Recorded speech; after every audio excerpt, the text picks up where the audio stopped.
Hello, and welcome to the Wild Blue Podcast, perspectives on aviation lives, lifestyles, and business.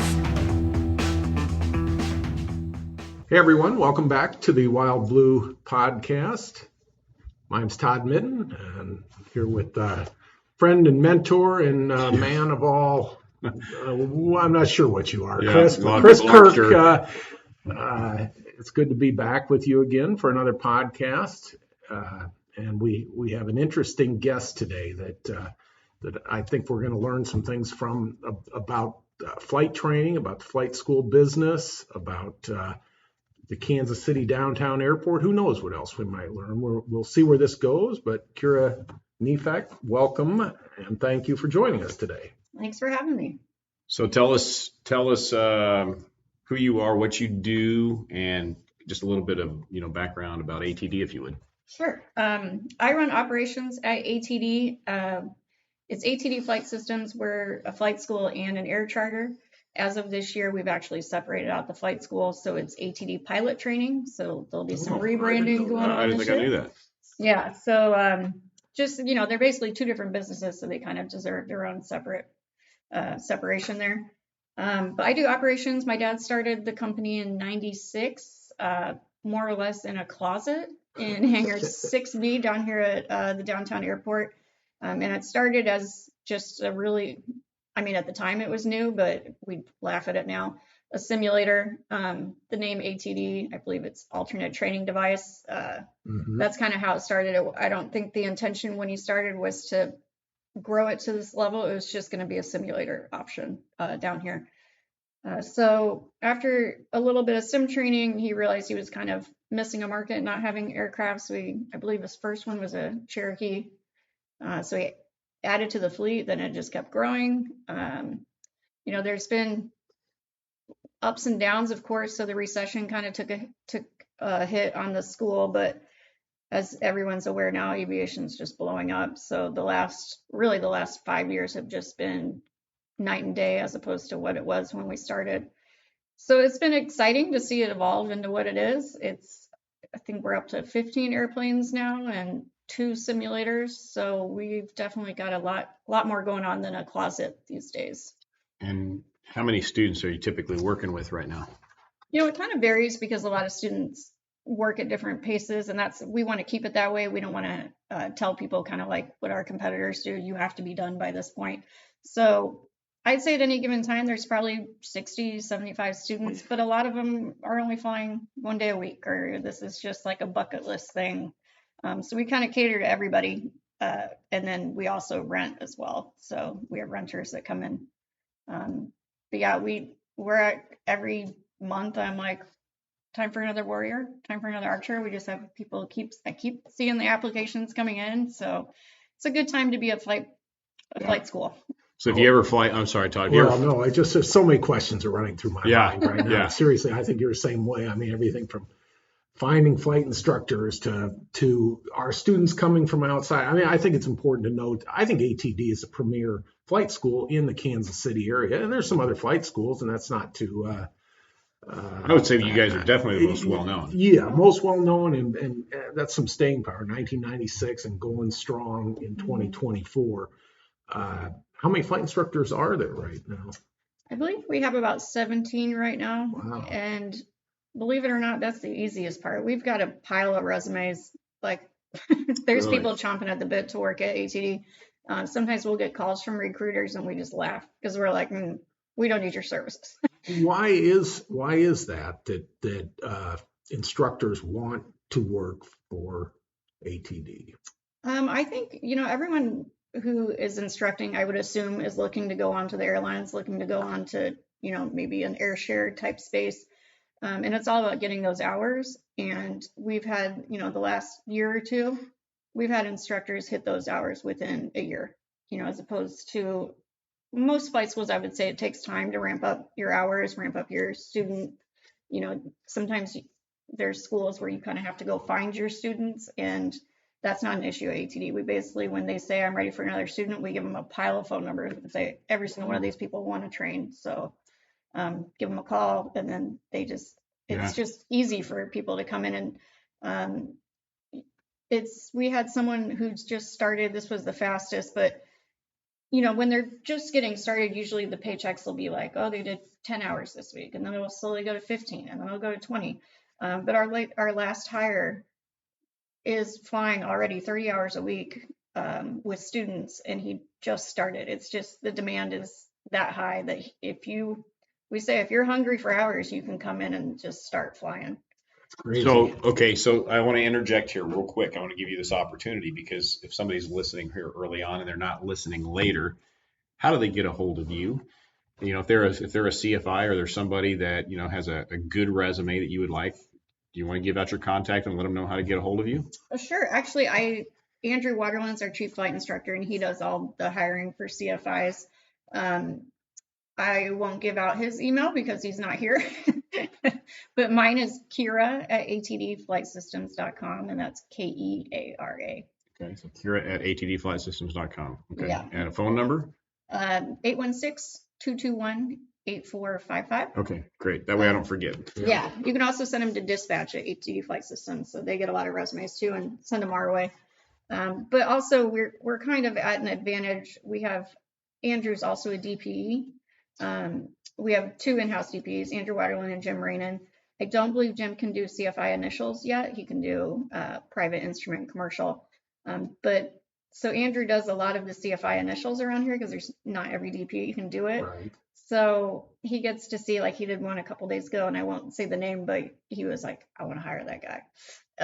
So he gets to see, because they kind of do like a mock lesson. That's pretty neat. He gets to see exactly how they would interact with our students. Yeah. And so it's almost like they don't think it's an interview, but it kind of is. Kind of is, sure. Yeah. So, and not everyone wants to. I mean, nobody's really said no to an offer yet, but we just kind of ask, are you interested? Is that your next step? So with all the pilot recruitment that's going on right now from all sources of aviation, are you finding that turnover is a challenge as people leave? Because the reason I asked that is you brought up Jim's name. So Jim's been with you a long time. Because I flew with Jim with you guys. I was getting checked out in a 172. This has probably been 15 years ago. Yeah, at 6B? Yeah, at 6B. Yeah. And so I know he's done it for a long time. He wouldn't have the slightest clue who I am, but I remember him. Yeah. But he's obviously been there a long time. But do you have challenges with that turnover? We do with instructors. We have some folks that are kind of, this is all they want to do, which is lucky for us. Jim's one of them. He flew our Citation Bravo that we have on our charter certificate. So he did that for a while, but he's a band guy. So he wanted to be home for his gigs. I saw that somewhere. Yes. So Okay. he got that out of his system, and now he just does it on the side for fun. Right. Which is great for us. But most people are here to get their hours and go. We're kind of in a situation right now where we're losing a lot at once. Usually it's a little more staggered, but every once in a while a wave will hit us, and I would think in the next month we're gonna lose 4 or 5. Wow. How long does an instructor typically, once they have their CFI, they come to work, like the guy that just started, how long typically will they stay at ATD? A guy like him he's very motivated to get his hours. I don't think he'll make it past a year. Yes. Usually it's about a year to 15 months. Right now with the pilot demand, it's that quick. But there's other instructors who, only want to do like 20 hours a week in the air. And that's, it's totally up to them. They get to make their schedule. So they'll last, a year and a half, 2 years. And then to follow up with that, continuity, a student, and we will have to talk about where your students come from in a minute, but when a student is working with an instructor and they develop a rapport and that sort of thing. That's why Chris he was an Air Force flight instructor because he could beat people over the head and they couldn't fire him. But I had to be nice to people because I was a CFI. So do you have a way to kind of get people to, when an instructor does move on, to get them introduced to another? I mean, I assume you prioritize that. You have any thoughts on that? So we'll kind of, they'll give us their notice. They have their training dates. So that's also nice. It's not always 2 weeks. Some people's training dates don't start for 4 or 6 weeks, and that gives us a better opportunity to kind of shift them to a new instructor. Okay. But we use Flight Schedule Pro basically to its fullest capability. So we have Training Hub. So even if students are doing Part 61, we are a 141 school. Right. Everything 141 is digital through Flight Schedule Pro. So every lesson you're checking it off as you're training. But we have the same functionality with 61 as well. And we ask our instructors, I know it's 61, it's kind of the Wild West, you can do whatever you want, but we need you to do it online. So if you got an offer tomorrow, we know exactly where they are in their training, and there's no repetition. They're not wasting money turning over to a new instructor. So we're diligent about that because we don't want the students to lose money or time. Yeah, and that's frustrating because I've heard that story from students that are at other places where there's not a defined either a syllabus or they really don't know where they are, and then when that instructor leaves, then they're redoing things. It's very demotivating. Well, we've sold airplanes to people. We had airplane pilots buy airplanes through Wild Blue that we've heard that story many times. That's exactly right. And so that's really I think a great thing that you guys do. So you get an instructor in there. How long does it take them to get spun up to the way ATD does things? I mean, are they doing it day one, or you kind of have a little bit of a training program just for those instructors to make sure that, hey, this is the way we do things, this is the way we'd like it done? Yeah, Andrew really works with them. I do sort of the HR onboarding, and then they go with Andrew to kind of talk. He runs them through Training Hub, how to keep track of everything in there. And then they'll do aircraft checkouts. So we use Warriors, Archers, and 172s. Archers and Warriors are, basically identical. So we'll do 2 different checkouts in each airplane to just kind of introduce them to everything. This is how we do things. And then once that's done, they're sort of kind of released, but with the understanding that if they have questions, talk to your fellow instructors, talk to Andrew, talk to me. So we kind of just throw them to the wolves, to be honest, but because of the way the online training hub is, they know exactly what to do next. Right. So. And of course, you train some of them too, a fair amount. Yeah, honestly, that's a big, almost all of them. Yeah, so you kind of know at that point what you got. That's sort of the beauty of what we have is we'll see people going through private instrument commercial and we'll be really impressed by them, and then just kind of hope that once they are finished with their CFI initial, they'd be interested in having a conversation. They almost always are, so we're kind of lucky in that regard. So I was in an office in your facility the other day. I'll just leave it at that. And having an appointment, and I heard an instructor down a couple doors down.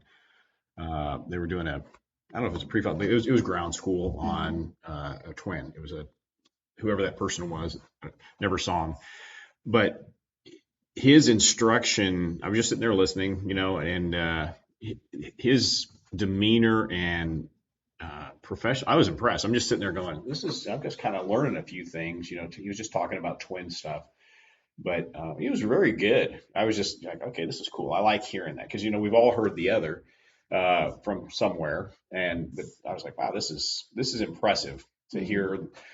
I was impressed by his knowledge as I was just by the way he was instructing. Very, very good at doing that. So yeah, I got to give Andrew credit for that because he when he interviews people, they're really selling themselves. They're doing a mock lesson. He wants to see their professionalism, see how articulate they are, how thorough they are. So, and as far as flight schools in the area go, we do pay higher than most do from what I've been told. So I think that you get what you pay for. If you're going to pay $15 an hour, you're not going to get the best quality.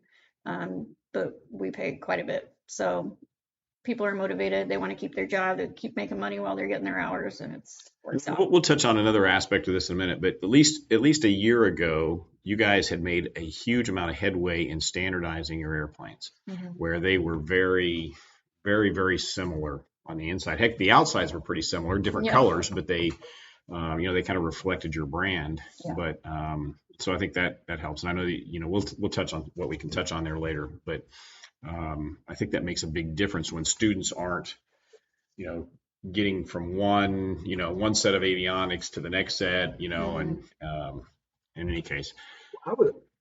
And you just said the word students. That's really what I want to ask about. Where are your students from? What are they mostly? I'm sure they're mostly Kansas City, but are you seeing people come here from out of, this is what I've heard, rumors of, that some people do come here just because of the efficiency of ATD. But talk about your students. Who are they? What are their age range? Some are 61, some are 141. What can you tell us? I have to say most of them I think it's word of mouth. We're really lucky. We don't spend very much money on online advertising because we just don't need to. We still have a wait list. We've got people, and you'll go on Facebook or KC Aviators. There's people always asking, hey, I want to do this. What's the best flight school? It's really nice to see people say, you got to go to ATD. So it's good. We have a lot of unpaid brand ambassadors out there who are pushing people our way, but we do have students that I've been seeing are coming in from out of town. We had one guy that just moved here from Florida because cost of fuel is cheaper. Our rates compared to what he was paying out there is so much better. And, we pay, right now we're 165 wet. You can't get that anywhere on any coast. So people are coming inland to do their training. So we're actually kind of testing something right now for our multi-engine programs. We can knock it out in 5 days. So we invested in a studio condo at 8th and Broadway to house people who are coming out of town and try to push that market, turn that around, because it's the same situation on East or West Coast. If you try to get your multi-engine rating, it's going to be closer to $10,000, but because of where we are and our overhead and cost of fuel, we can do it for a lot less. And that's in the Seminole, right? We had a Seminole. Or in the Comanche. No, 2 Aztecs now. I'll quit guessing. So we've got 2 Piper Aztecs now. We just got our second last week. Really? Yeah, and it was necessary. Having one, and then when it does go down for maintenance, it throws everybody's schedule off. So it was just time to get a second. And the deal, we got a really good deal on one, so we couldn't pass it up. But nice. Yeah, so we're going to start pushing that a little bit more nationally and see. Hopefully, we can get some people from out of town to come in for that program. That's pretty cool. It is. That's kind of a unique airplane to get your multi in too. That's pretty neat. Well, you said Seminole. Our preference would be Seminole. Yeah. They're just impossible to come by right now. Yeah. And we had one. Yes. It was beautiful. Yes. Well, it's if you're ever down at the downtown airport, Mike Kilo Charlie, in Kansas City, and you see the Archers or Warriors. That's who you're seeing. You're seeing ATD because it's rare. I mean, I drove in this morning. What was it? 7? Wasn't even 8 o'clock yet, I guess. And there's one of them just taking off. Just in the interest of full disclosure, so my son Ethan works for ATD, and it's funny because he'll look up there now and he'll just spout out the last. He's just like, oh, that's such and such. He knows exactly which airplane that is. But anyway, Ethan knows, I think, them all very well now. We love Ethan. And I'm not just saying that because you're his dad. Yeah, he's a great kid. So anyway, but so last year, you guys had a weather event. Can you share anything with the just the what happened? This was just a gut wrenching scenario for any business. But if you love general aviation and you love airplanes, and you love being around airplane people, it was especially gut wrenching. Can you tell? It was a national story. It was. I mean, you can look it up. Our listeners might be aware. So can you just share that what happened? Sure, I'll tell you my recollection because I'll remember it forever. I got a call right at around 7 o'clock. Our dispatcher had come in early and said she really couldn't breathe very well. Airplane's upside down on the ramp. And I was like, I'll be right there. So I get in my car. I didn't know how bad it was going to be honest. I just knew because I know her well. I'm like, she can't breathe. This is going to be bad. So on the way to the airport, I call Andrew, our chief flight instructor. He's like, I'll be there in 10 minutes. He lives in Smithville, so he's a lot closer. And I called our attorneys and I called our insurance broker. And I just said, I don't know how bad it's going to be, but this is my first rodeo. I don't really want to do this alone. And they said, the insurance broker said I can have someone there this afternoon. But my attorney was like, I'm on my way. So we get there, and way worse than anything I could have possibly imagined. We had 14 airplanes at that time, and 9 of them were belly up, and 3 of them, I lied, we had 13. 3 of them were damaged, but not terribly, and then 1 was untouched. This was caused by? They called it a gust NATO. There was weather coming in. There was an event that was being held in our hangar, and our aircraft were moved outside. At the time, there were no tie downs outside the hangar, so they were just chalked. And as we all know, and we learned the hard way, Midwest weather does not care about chalks.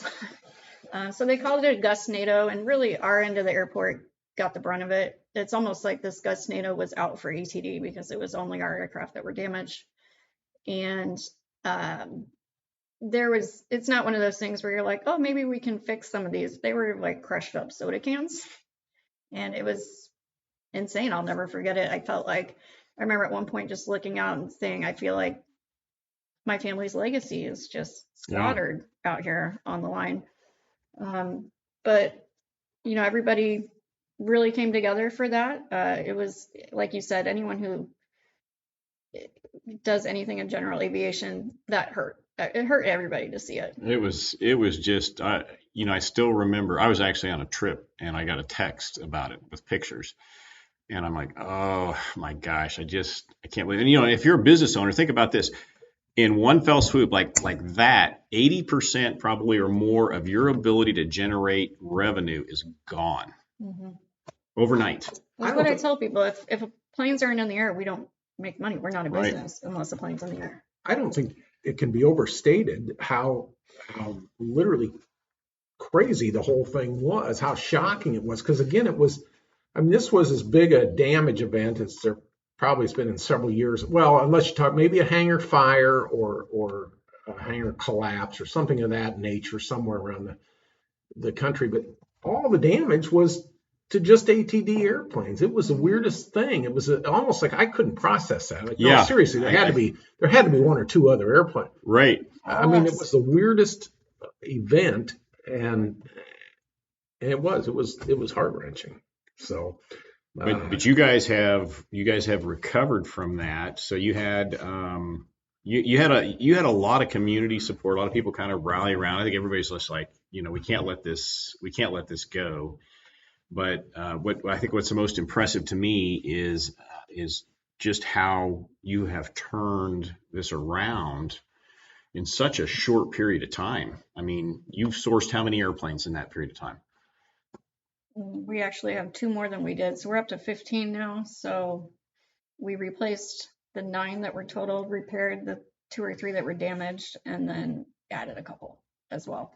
But really, when all this happened, my biggest concern was, everyone was asking me, do I have a job? Right. I didn't have an answer. I don't know. And I told the instructors, if you guys need to get on unemployment, do that. If you guys need to go to another school, I understand, but I would love it if you could just give me a chance. Let me see what we can do. Andrew and I, we more or less didn't sleep for a long time. We were at ATD upstairs. We called it the war room. We turned the conference room. We were taping up pictures of planes for sale.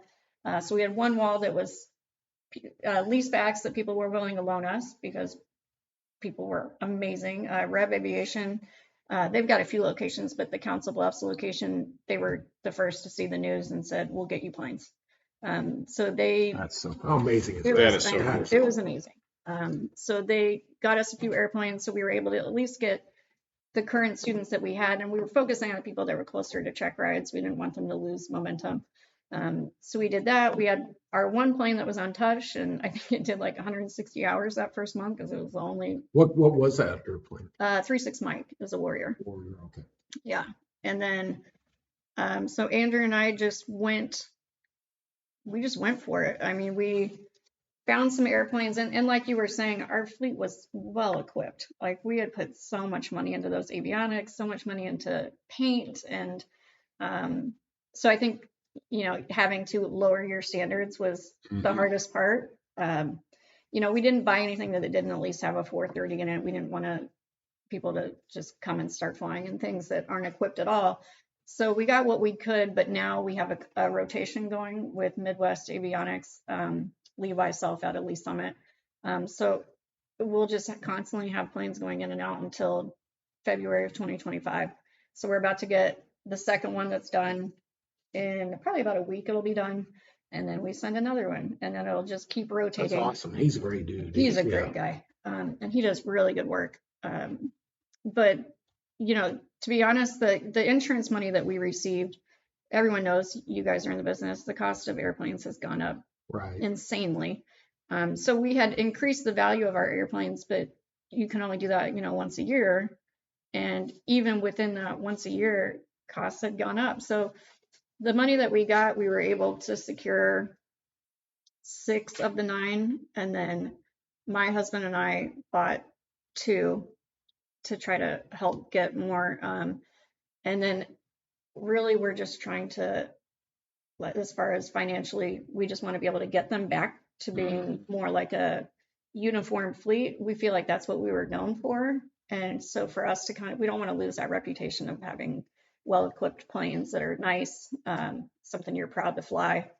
So that's our goal right now, is to just get everything back to what we call ATD standards, which are very high and very expensive, but we're doing everything we can to survive.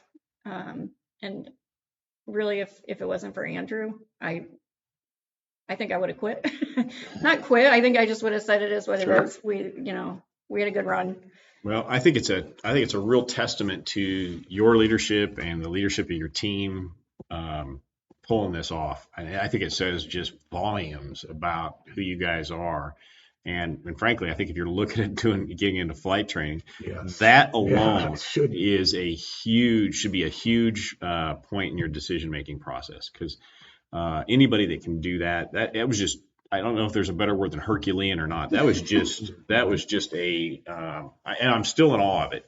Ethan and I were talking about it the other day. I'm just like, wow, those were some, I still think back to, they were iconic tail numbers around people. A lot of people, you could rattle them off, 616, 555, whatever, people knew, even if you never learned to fly there, but so many people had learned in those airplanes. And so it's neat. There's a new legacy of airplanes. And I have no doubt that they will one day be similar, known tail numbers for many people, and the airplanes will get more and more similar, as you get through the avionics and then maybe one day paint.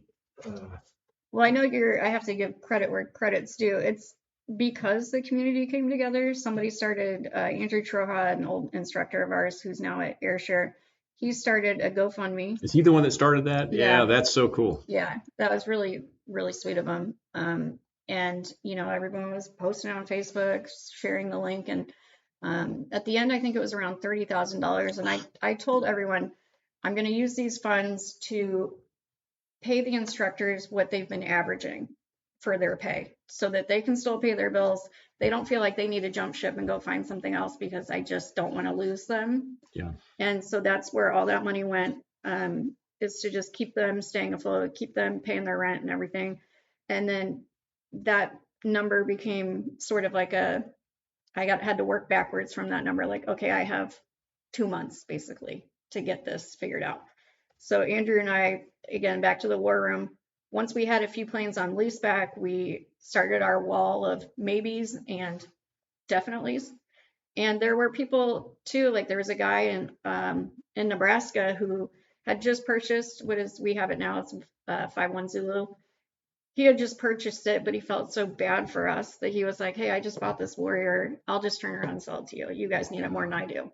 And it's just stuff like that. Like, we couldn't have done it without people doing that. And we had a few months prior inspected an airplane in Virginia, but we didn't end up buying it because there were a lot of things that needed to be repaired. So we walked away from the deal, but then the guy saw our news story, called and said, hey, I fixed all those things that you guys found on your inspection. Would you still want to buy it? I'll hold it for you. And it's just things like that. There's just, I can't say that I just went out and sourced all these myself, because I didn't. Like, there was a guy in San Diego that I still do business with now who's great. And he had one. I sent him the article to the news link, and he said, I'll find you more. So we ended up buying 2 from him. And then all the instructors were just on standby. It was sort of I felt like a little composer, like a symphony. Conductor. I was like, you're going to San Diego. You're going to Virginia. You're going here. You're going here. And all the instructors were just waiting and said, okay. And everybody went, got a plane, brought it back. And I tried to record as much as I could, because it was just so beautiful the way everyone was working together. Makes you cry. I mean, I'm sitting here thinking, I don't know how you get a phone call and don't just start breaking down on the phone call. Inspirational story. It's one that really ought to be told on like an anniversary, maybe by a bigger.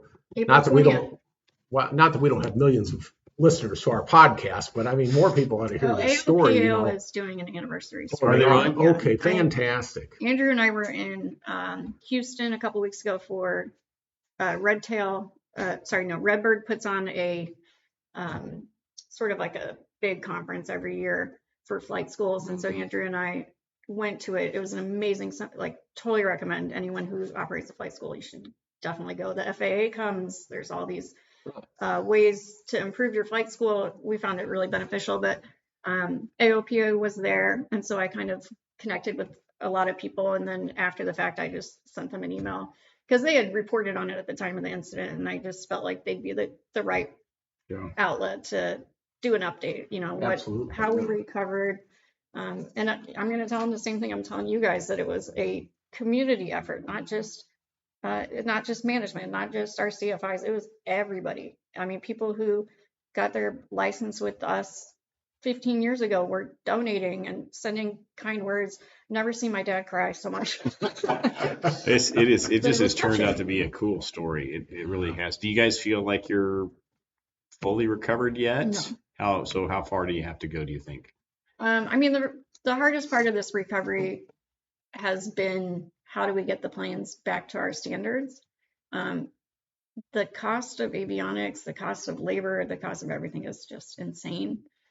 So that's where most of our hardship is right now, is just trying to afford that without, totally breaking the bank. And I'm trying to be, very cognizant of what I'm spending money on. And when my parents put everything they have into this company, and that's where, when it first happened, we thought, okay, this is just it. This is the end. We had a good run.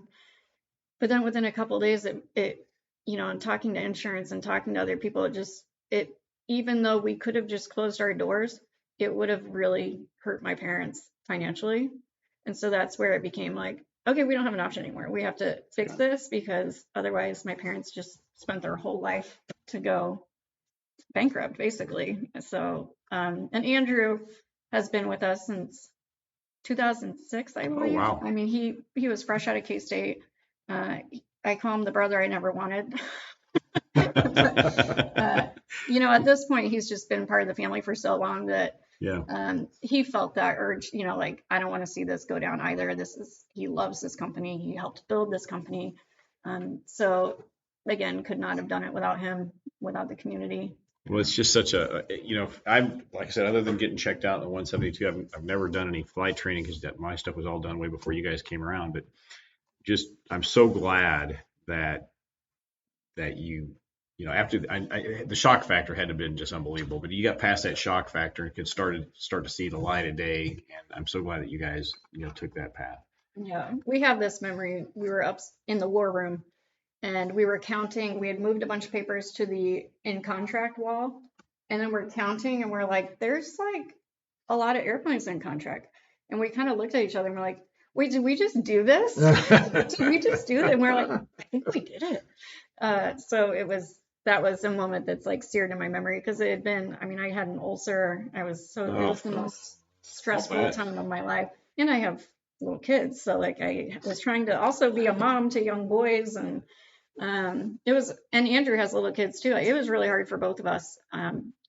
But what a great lesson for the kids, though, to see that you guys didn't give up, and you guys, those kids will just tell their grandkids about to that. Step up. You never know what life could throw at anyone at any moment, and that was a heck of a hit. I mean, I was just getting hit over the head with a 2x4. Oh yeah. No, I would have taken the 2x4. Yeah, and to be able to look back, nearly a year later, and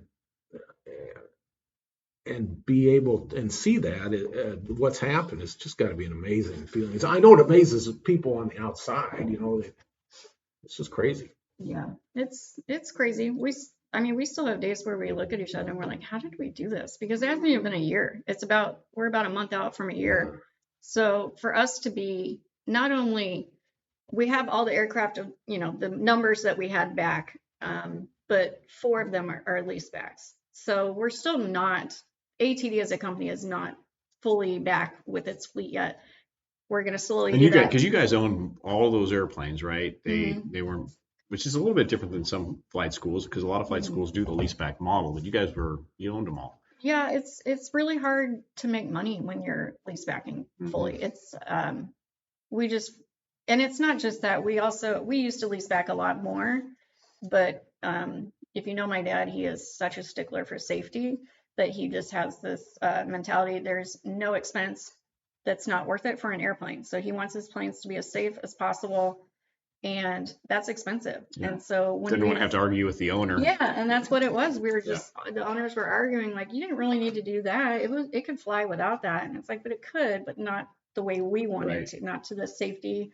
And I always have to like knock on wood when I say this, but we've never had any major crashes. We've had a couple, small things that any flight school has experienced, but that's because we don't spare any expense with safety. Anything maintenance needs to order, they don't have to ask. They know you're the experts, buy what you need to buy to make everything safe. So that's not something we're willing to compromise on, and a lot of owners get frustrated with that.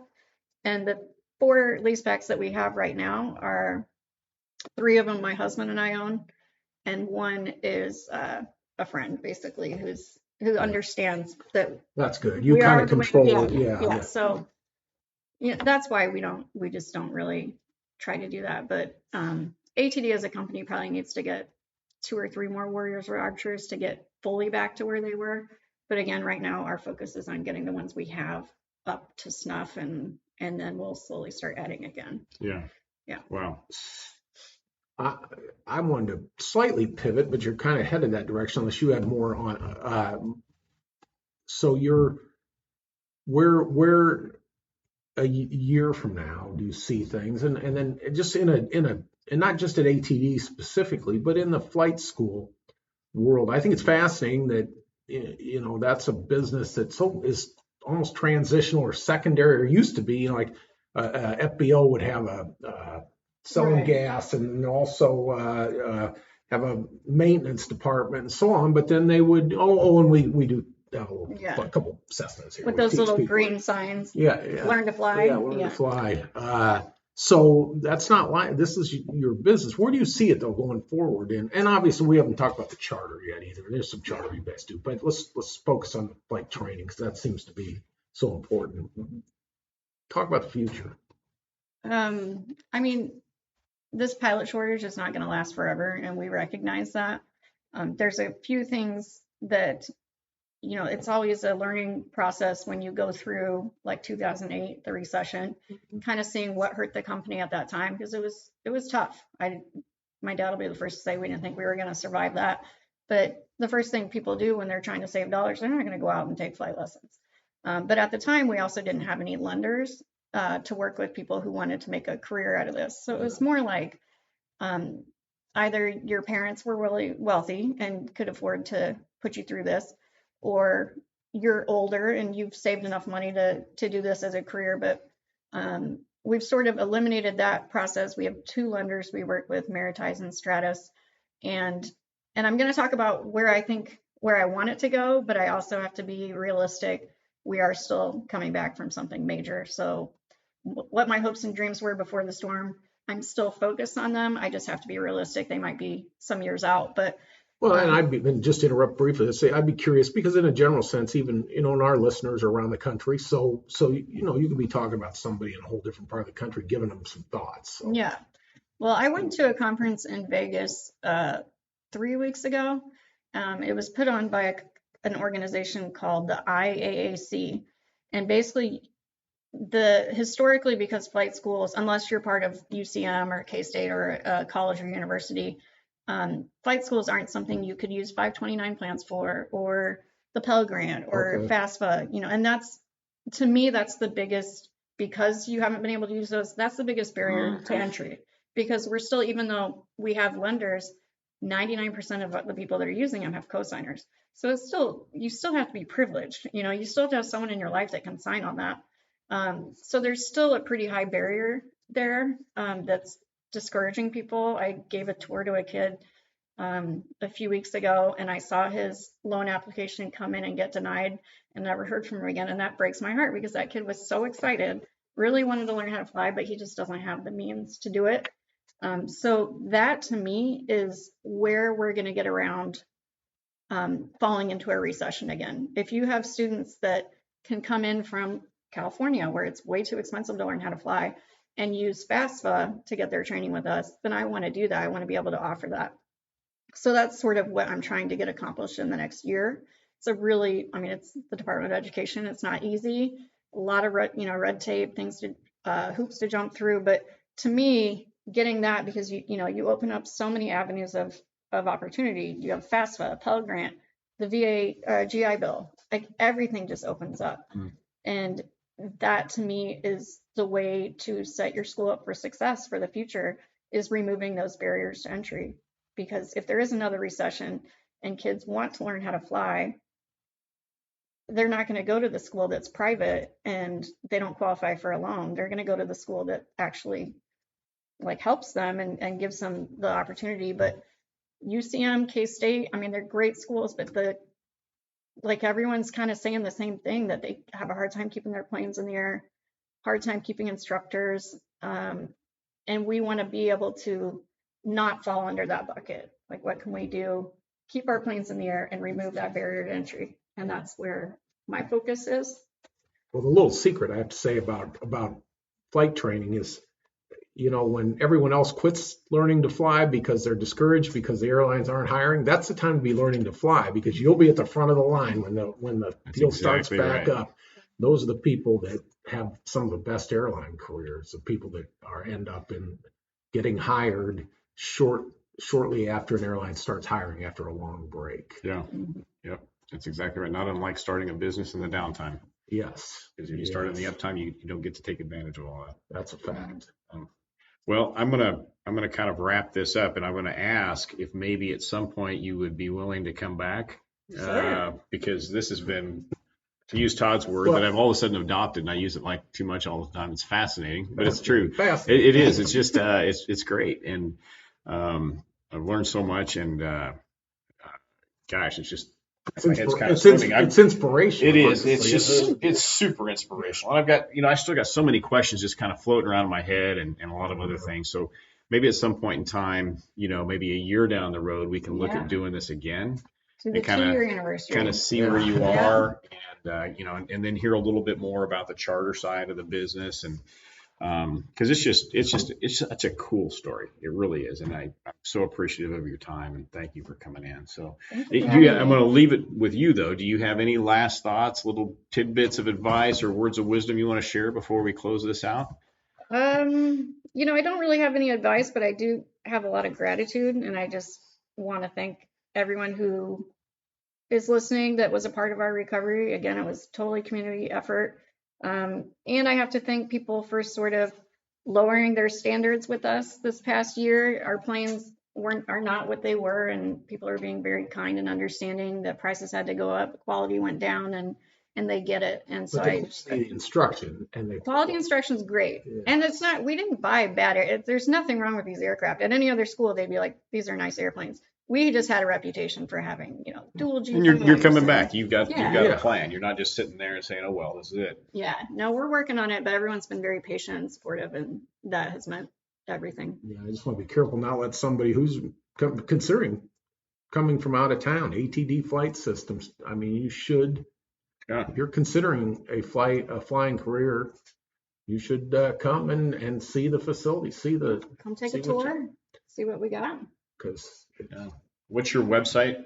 www.atdflightsystems.com. And then the call-in number one more time. 816-221-8455. Okay. And so they're at the Kansas City downtown airport. And once we get the bridge done over there over the river, it'll be even better for business, hopefully. Yeah. But anyway, Todd, you got anything for? no, I just thanks for coming on. Yeah. Great. Thanks for having me, guys. These are so much fun. We learned so much. Like I was telling you before, it's kind of a way for Todd and I to banter back and forth. But I think that we just get so much out of it from learning. And I hope that if you're listening, you get something out of it too. So anyway, take a look at us, flywildblue.com. That's where we sell airplanes. We'd love to talk with you. I just said it, flywildblue.com. 816-479-2723 is our number. And thanks again for listening. Make sure you pass this on to other people and let them, or so they can subscribe and share it as well. Thanks for listening to the Wild Blue Podcast. Find us online at flywildblue.com. And don't forget to subscribe and share.